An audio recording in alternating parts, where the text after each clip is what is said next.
APSCত উজলিল Ajmal IAS academy 23 গৰাকী উত্তীৰ্ণৰ মাজত 6 গৰাকীয়ে পালে APSত স্থান ষষ্ঠ স্থানত অমিত খানাল কৰ অধীক্ষকত নয়নজ্যোতি মজুমদাৰ প্ৰথম স্থান আৰু বিত্তীয় সেৱাত পাৰ্থপ্ৰতিম বৰাই প্ৰথম স্থান দখল কৰে অসম লোকসেৱা আয়োগৰ দ্বাৰা পৰিচালিত দ্বিতীয় পৰীক্ষাত উজলি উঠিল Ajmal IAS academy Ajmal IAS একাডেমিৰ পৰা 23 গৰাকী শিক্ষাৰ্থীয়ে অসম লোকসেৱা আয়োগৰ পৰীক্ষাত সফলতা অৰ্জন কৰে APSCত স্থান লাভ কৰা 23 গৰাকী পৰীক্ষাৰ্থী কমে অমিত খানাল বিকাশ নন্দন বৰা বিষ্ণুৰাম থিমুং দেৱাশিষ কলিতা মহান উপাধ্যায় নয়নজ্যোতি মহাপুৰুষিয়া গাৱাম্বৰ ৰামচিয়াৰী পাৰ্থপ্ৰতিম বৰা অবিনাশ মেধি দীপাংকৰ সোণোৱাল জিজ্ঞাস বৰা নয়নজ্যোতি দাস পল্লৱী গগৈ পাৰ্থপ্ৰতিম ডেকা ৰেণুৱালা দেৱী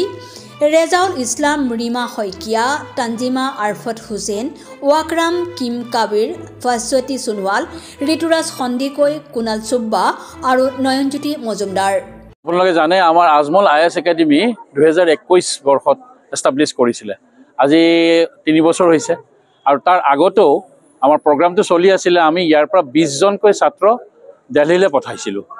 এজনক 3 লাখ টকা মানে স্পন্সৰ কৰোঁ আৰু তাতে গৈ তেওঁলোকে থাকে আৰু তেওঁলোকৰ পঢ়া শুনা খোৱা বোৱা এইখিনি দি পেলাই আমি এজন ছাত্ৰৰ লগত টকা 3 লাখকৈ আমি দিছিলোঁ কিন্তু আমি দেখিলোঁ তেতিয়াও ছাকচেছ ৰেট আছিলে কিন্তু ইয়াৰ পৰা গৈ পেলাই তাতে এডজাষ্ট হৈ পেলাই থাকি পঢ়া শুনা গোটেইখিনি কৰাৰ অকণমান অসুবিধা দেখা পোৱাত আমাৰ ট্ৰাষ্টি মৌলানা বদৰুদ্দিন আজমল সাহেব আৰু সিৰাজুদ্দিন আজমল সাহেব বা আজমল পৰিয়ালে এইটো ভাবিলে যে তালৈ পঠোৱাতকৈ আমি অসমতে এখন ইনষ্টিটিউট কিয় নকৰোঁ তেতিয়া আজমল IAS একাডেমি এষ্টাব্লিছ কৰিলে আৰু সেইদিনাখনৰ পৰা আজিলৈকে যিটো আমি অগ্ৰগতি দেখিছোঁ খুব ভাল ফলাফল দেখুৱাইছে যোৱা বছৰ 46 জনে পাই গ'ল APSC আৰু এইবাৰ আমাৰ 23 জনে পাইছে গতিকে 23 জনৰ পিছত 6 জনে APS পাইছে 6 জনে APS পোৱাৰ পিছত প্ৰথম 6 নম্বৰ যিটো ৰেংক সেইটো আমাৰ এখন ইনষ্টিটিউচনৰ যোৱাবাৰ যিটো পাইছিলে 1 নম্বৰটো আমাৰ এখন ইনষ্টিটিউটৰ আছিলে ইয়াৰে লেখত ল'বলগীয়া কথাটো হৈছে যে তেওঁ আমাৰ শিক্ষকো হয় আজমল IAS একাডেমিৰ তেওঁ শিক্ষকো হয় ফেকাল্টি মেম্বাৰ হয় আৰু তেওঁ গাইড কৰি বাকী ষ্টুডেণ্টছখিনিকো পোৱাত সক্ষম হৈছে আজি আমাৰ 1 নম্বৰ যিটো আপোনাৰ এইটো হৈছে আপোনাৰ চুপাৰিনটেণ্ডেণ্ট অফ টেক্সেছ চুপাৰিনটেণ্ডেণ্ট টেক্সেছৰ প্ৰথম ৰেংকটো পাইছে আৰু আসাম ফাইনেন্স ছাৰ্ভিচৰো প্ৰথম ৰেংকটো পাইছে এইখন ইনষ্টিটিউটৰ পৰা টোটেল 23 জন ষ্টুডেণ্টে পাইছে তাৰে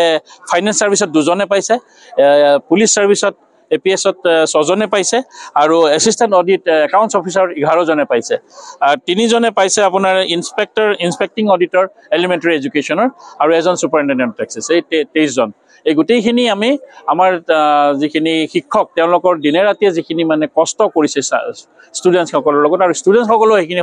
কষ্ট তেওঁলোকে স্বীকাৰ কৰিছে এই গোটেই ক্ৰেডিটটো আমি তেওঁলোকক দিছোঁ আমাৰ ট্ৰাষ্টি মৌলানা বদৰুদ্দিন আজমল ছাৰ আৰু সিৰাজুদ্দিন আজমল সাহেবে আজমল পৰিয়ালৰ প্ৰত্যেকজন মেম্বাৰে আমাৰ ফেকাল্টিসকলৰ অভিনন্দন জনাইছে তেওঁলোকে আগলৈ যাতে আৰু এই উৎসাহৰে কাম কৰি আগবাঢ়ি যায় সেইটো এটা কামনাৰে আমাৰ আগত UPSCৰ কাৰণে চেষ্টা চলি আছে খুব সোনকালে আমি ভাল ফলাফল তাতো দেখাম বুলি আপোনালোকক আমি প্ৰতিশ্ৰুতি দিব পাৰোঁ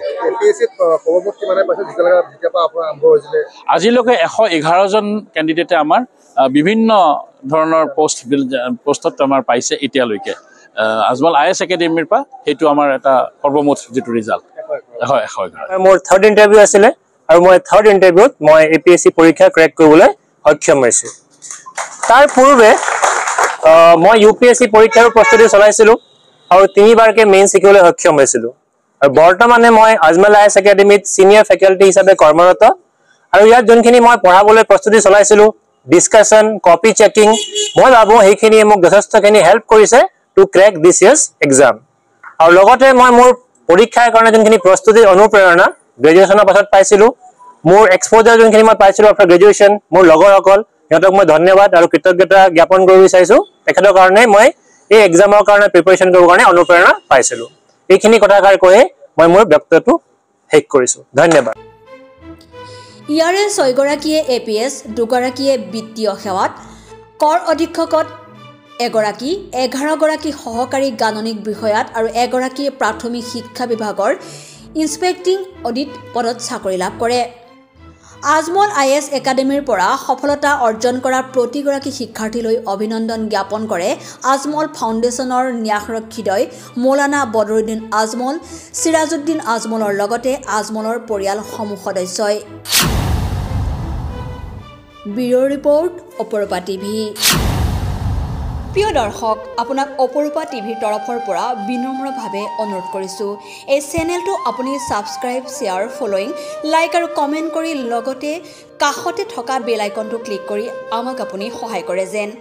আপোনাৰ এই সহায় সহযোগিতাই অপৰূপা টিভি চেনেলটোক জীয়াই ৰখাত বিশেষভাৱে সহায় কৰিব। যদি আপুনি অপৰূপা টিভি চেনেলটোক ফেচবুক, ইউটিউব বা ইনষ্টাগ্ৰামত সদায় চাব বিচাৰে, তেন্তে আপুনি এতিয়াই চেনেলটো ফলোইং, ছাবস্ক্ৰাইব আৰু লাইক কৰি ওচৰতে থকা বেল আইকনটো বজাই দিয়ক আৰু অপৰূপা টিভিক সদায় উপভোগ কৰক। আপোনালোকৰ মৰম আৰু আশীৰ্বাদে অপৰূপা টিভিক আগুৱাই যোৱাত যথেষ্ট সহায় কৰিব। আমি সদায় প্ৰতিশ্ৰুতিবদ্ধ, ৰাইজৰ পক্ষত থাকি ৰাইজৰ হকে আৰু সমাজৰ উন্নতিৰ হকে কাম কৰি যাম। বিশেষ জানিব লগা থাকিলে প্ৰিন্স কাশ্যপ, পৰিচালন সঞ্চালক তথা মুখ্য সম্পাদক অপৰূপা টিভি, মোবাইল নাম্বাৰ 8135819868 নম্বৰত যোগাযোগ কৰিব পাৰিব। ধন্যবাদ।